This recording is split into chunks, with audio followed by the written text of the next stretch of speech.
¿Sabías que existen unos organismos capaces de convertir a sus víctimas en zombies controlando su comportamiento a conveniencia? Si bien esto parece sacado de una película de terror, es un fenómeno muy real. Se trata de los hongos del género Cordyceps, que atacan a varios grupos de artrópodos. Acompáñanos en nuestra sección Webinar Artrópodos en la Ciencia, donde la investigadora Tatiana San Juan nos hablará sobre este fascinante grupo de organismos y su interacción con los artrópodos.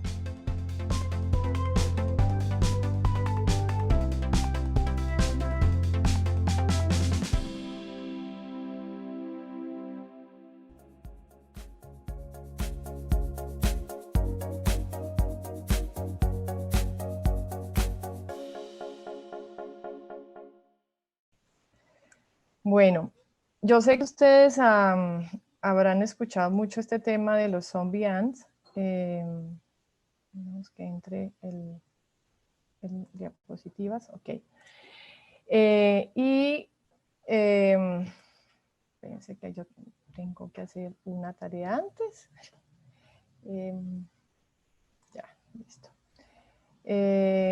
Y bueno, estos hongos zombie o hormigas zombie se volvieron muy famosos más o menos por allá en el 2009, cuando en National Geographic salió publicado un artículo sobre unas hormigas que mordían hojas y entonces el profesor David Hughes y su grupo empezaron a decir que el hongo se extendía a formar parte como de la hormiga. Digamos que hasta ese momento lo que sabíamos era que las hormigas bajaban del nido, porque estas son hormigas camponutus que hacen sus nidos en la parte alta, y empezaban a morir en el piso y se armaban los cementerios. Esto fue en el 2009. También ellos miraron la manera en que se distribuían esos cementerios y se dieron cuenta que había como una zona de mortandad, que los cementerios se ubicaban más o menos en las cercanías del nido y digamos que atravesaban los caminos por donde iban las hormigas. Sin embargo, en el 97, cuando yo todavía era estudiante de la Universidad Nacional, el profesor Hidrobo, él me habló de las hormigas conga y el yaré, que había un mito que decían los indígenas amazónicos que de una hormiga salía un bejuco, que por qué no averiguaba qué era eso, y precisamente en esa época pues yo me fui hacia la zona del Putumayo y trabajé con los incas, con los ingas. Esta señora Ángela Huesaquillo nos decía este mito, que ellos decían que la conga, por ser muy fuerte y brava con uno, le toca que le salgan raíces, las del yaré, y de ahí crece el bejuco. Cuando muere la conga, por eso el yaré es fuerte y sirve para amarrar cercas y tener las casas. El yaré cuando es pequeñito es muy parecido a la conga y también cuando está grande. Nosotros como científicos cuando vemos estos relatos a veces no les ponemos poca atención, pero no entendemos que la forma de pensar del indígena es básicamente por similaridad, no es muy diferente a nuestra visión un poco reduccionista y discreta en la que nosotros todos los separamos. Para ellos son transiciones entre un organismo y otro. Y de alguna manera ellos, por ejemplo, ya hacían clasificación de las hormigas camponotus, las llamaban colosas, y las clasificaban dependiendo de cuál árbol hacían el nido. Entonces acá son comentarios que ellos me hacían acerca de las golosas y me pareció siempre muy interesante cómo ellos colocaban como la hormiga más bruta, como decían ellos, más tonta, a la conga, porque era muy pesada.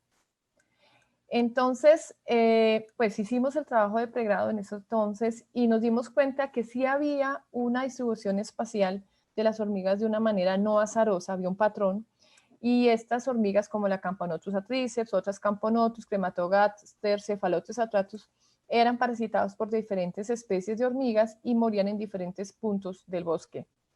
Entonces teníamos que el hongo, voy a hablarles del hongo, Ophiocordyceps unilaterales, las hormigas que mataba hormigas camponotus iban a morir en las puntas de las hojas o también en los bejucos que rodean a los árboles.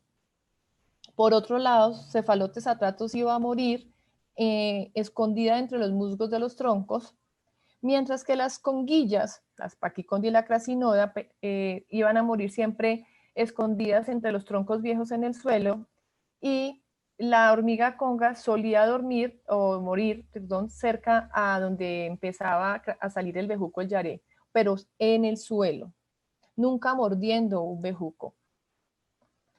Pero ustedes que son entomólogos hay que entender, pues yo sé que es que la audiencia es más de entomólogos, es qué es un hongo entomopatógeno y esto cómo funciona. Entonces miremos este ciclo de vida. Cuando yo les muestro acá, esta es la espora del hongo, entonces el insecto caminando, se le adhiere la espora y ella físicamente empieza a penetrar el exoesqueleto.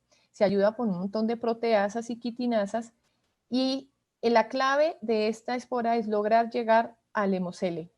Y para llegar al hemocele utiliza toda una batería de enzimas y una vez que llega al hemocele, entonces ella pasa de ser un hongo miceliar a ser un hongo unicelular, que es lo que nosotros conocemos como las blastosporas. Y por medio del sistema, el torrente linfático del insecto va a llegar a los diferentes puntos que necesita para causar la invasión. Ahora bien, hablando de los zombies como tal, ¿qué es lo que sucede? Va la hormiga por el bosque caminando muy tranquila y se le pega a la hormiga.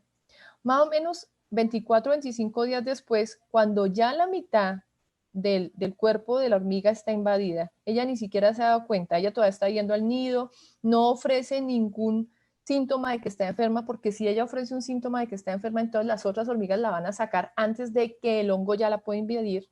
Ella entonces cuando empieza a sentir que que el hongo empieza como a causarle más daños, entonces baja, el hongo la hace bajar y ella empieza a bajar y a tener un movimiento cerca de los árboles cementerios donde va a ubicarse para morir.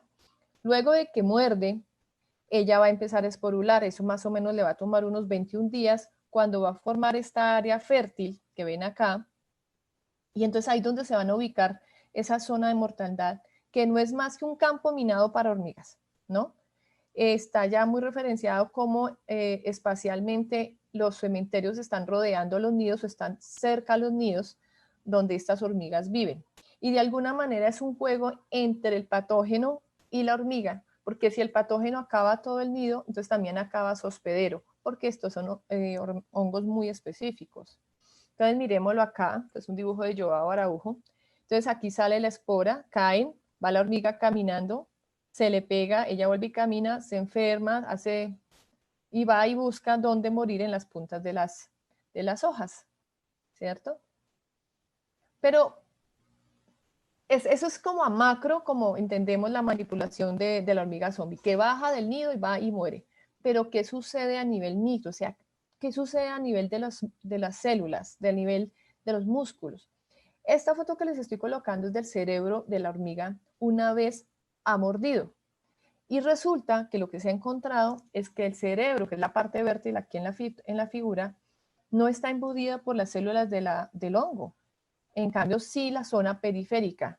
Entonces, si no invade el cerebro, o sea, porque pensábamos que era que se tomaba los cerebros como los zombies de las películas y hacía que ella hiciera cosas raras, pero no. Resulta que cuando vemos los músculos de las patas o los músculos de la mandíbula, vamos a encontrar que sí hay células de hongo alrededor de los músculos. En una hormiga sana, en la A, ustedes no lo van a ver, en la B hay un poco en las patas de la hormiga, pero si ustedes ven las mandíbulas, está repleta de células fúngicas.